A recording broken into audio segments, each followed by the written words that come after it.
In this video, I'll go ahead and demonstrate how to replace the Xerox developer for the VersaLink c7025 30 model. First, we'll open up this front cover, then we'll remove our waste. Unlock the lever here, one tab here, one tab here.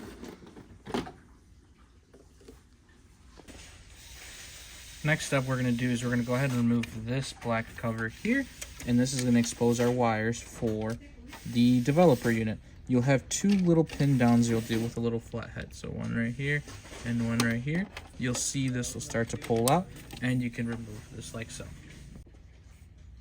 Now we're going to deinstall a developer unit. In order to do that, we need to remove the drum first. In this case, we'll do R2.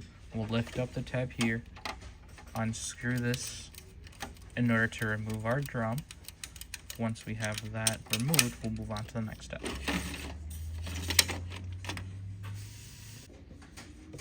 Next step we're going to do is we're going to go ahead and remove this right here for the blue. We'll go ahead and disconnect this wire like so. And then you're going to remove this screw that's right here, and this should pull right out.